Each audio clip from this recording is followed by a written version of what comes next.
네, 여러분 안녕하세요. 네, 김윤계 바이블레이션입니다. 오늘 나눌 주제는 많은 사람들이 관심 있어 하고 또 고민을 하지만 쉽게 풀리지 않는 주제죠. 고통이죠. 고통에 대한 해석. 고통을 어떻게 바라볼 것인가.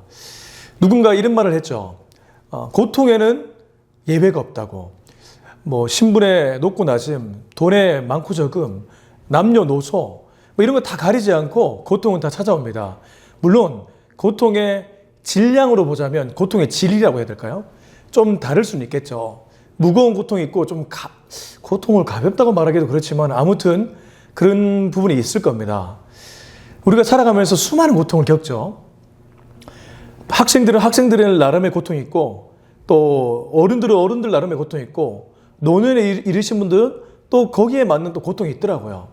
자, 그러면 여러분 수많은 이 고통 도대체 어떻게 해석해야 될까요? 여러분 고통에 대한 해석을 잘하면 인생이 좀 달라질 수 있거든요. 세상을 보는 관점이 달라진다는 거죠. 이게 왜 중요하냐 하면 어떤 사람은 끊임없이 자기를 짓눌러요. 고통받으면서. 또 어떤 사람은 고통당하면서 끊임없이 남을 탓해요. 이거 둘 다 문제죠. 자, 첫 번째 해석. 다 각설하고 첫 번째 해석. 첫 번째 해석은 인과론적 해석이죠. 이거는 많은 사람들이 이렇게 해석을 합니다. 예를 들어 지금 현재 내게 어떤 고통이 왔어요. 근데 인과론적으로 원인과 결과로 본다는 것은 이전에 어떤 문제 때문에 내가 지금 이 고통을 겪고 있다. 내가 이런 선택을 안 내렸더라면 이런 고통을 겪지 않아도 되는데 좋은 예가 될지 모르겠지만 내가 당신과 결혼하지 않았다면 내가 이렇게 살지 않았을 텐데. 아무튼 우리가 과거를 소급해서 과거에 누구와 만났다든가 선택을 내렸다든가 어떤 결정을 냈다든가 여러 가지 하여튼 과거의 문제 때문에 지금 내가 이렇게 됐다. 성경에도 이런 예가 나오죠. 욥이 이유 없는 고통을 당하죠. 욥 입장에서는 그렇죠. 근데 그때 친구들 엘리바스 이런 사람들이 와가지고 막 조롱하죠. 너 옛날에 너 하나님한테 이렇게 했기 때문에 네가 벌 받은 거야. 물론 인류의 모든 고통을 소급해보면 죄의 문제로 갈 수도 있을 겁니다. 그런데 그렇게 죄 때문에라는 그 말을 바로 써버리면 참 불편하거든요. 그렇잖아요. 내가 왜, 죄가 얼마나 크길래 내가 이렇게 고통 겪어야 돼? 그래서 이 해석을 누군가는 이렇게 얘기합니다. 인과론적 해석은 숙명론적 저주를 가져온다. 그러니까 인생을 비관하게 되죠. 내가 이렇게 살았기 때문에 이렇게 된 거야. 숙명론적 저주. 그리고 또 하나, 과거에 집착하게 만들죠. 지금 고통당하는 현실이 아니라 과거에 집착하게 만들죠.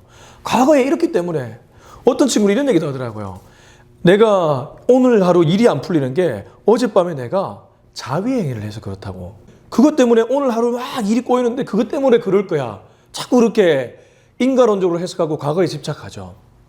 그리고 두 번째 해석은 뭐냐 하면 목적론적 해석입니다. 이 목적론적 해석은 지금 당하는 고통은 나중에 있을 영광이나 나중에 있을 좋을 어떤 변화 때문에 잠시 겪는 고통이야.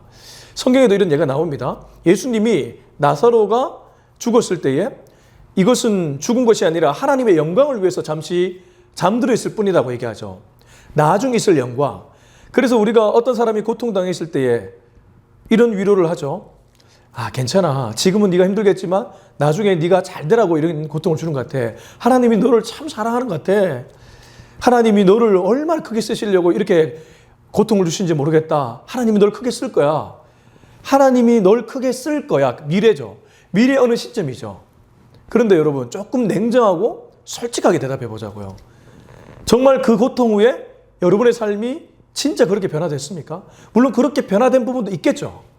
근데 정말 솔직하고 진솔하게 내 삶을 들여다보면 그렇지 않은 부분도 있죠. 그때 고통은 그걸로 끝난 적도 많았죠. 그래서 이 목적론적 해석을 어떤 사람은 이렇게 얘기합니다. 낭만적 기만이라고. 굉장히 낭만적이지만 기만하는 거죠. 현실을 부인하는 거죠. 그래서 이제 제가 한 가지 고통에 대한 해석을 제안할까 합니다. 그것은 바로 더불어의 해석입니다.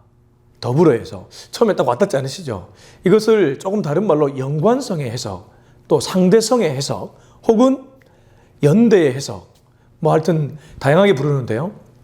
이건 무슨 말이냐면요. 고통을 원인과 결과로 보지도 말고 어떤 미래를 향해 미래에 집착하는 그 무언가를 보지 말고 지금 현실을 보자고요. 지금 현실에 나는 이미 고통당하고 있죠. 벗어날 수 없을 것 같은 끔찍한 고통 속에 있죠. 그런데 여러분, 이게 왜 더불어 해석, 함께 해석, 연대 해석이라고 부르냐 하면 예수님의 십자가 사건을 한번 떠올려 보세요. 십자가는 언제나 현재적이거든요. 무슨 말이냐 하면 과거에 골고다 언덕에서 일어난 사건인데 십자가는 지금 현재 나에게 영향을 끼치는 사건이란 말이에요.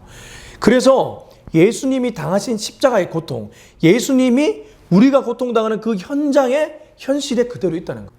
내가 고통의 현장에 가장 극심한 곳에 있을 때 예수님도 똑같이 십자가의 고통으로 치욕스럽고 모욕적이고 엄청난 아픔의 그 고통으로 함께 하신다는 거죠.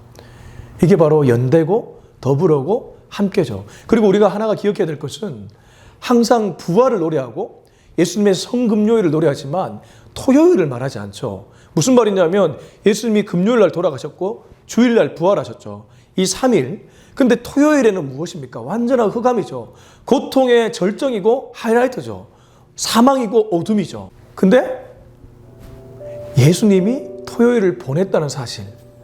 거꾸로 말하면 내가 고통당할 때 예수님도 가장 극심한 어둠 속에 있었다는 그 사실로 나와 함께 하신다는 거죠. 그래서 이런 얘기가 나옵니다. 우는 자와 함께 울고 웃는 자와 함께 웃으라. 누군가가 고통을 당할 때는 그 고통을 섣불리 해석하려 하지 말고 그냥 함께 해주는 것. 그냥 그가 힘들어할 때 손잡아주고 기도해주는 것. 그게 고통에 대한 해석이죠. 이렇게 해석하면 어디를 보게 만드냐면 현실이죠. 바로 지금 현실, 고통당하는 지금을 보게 만들죠. 과거도 아니고 미래도 아니고. 여러분 주변에 누군가가 고통받고 있다면 그 사람의 손을 잡고 그냥 함께 해주시기 바랍니다. 그걸로 그 사람은 위로받을 것입니다. 여러분, 다음에 더 좋은 영상으로 여러분을 찾아뵙겠습니다. 감사합니다. 빠이.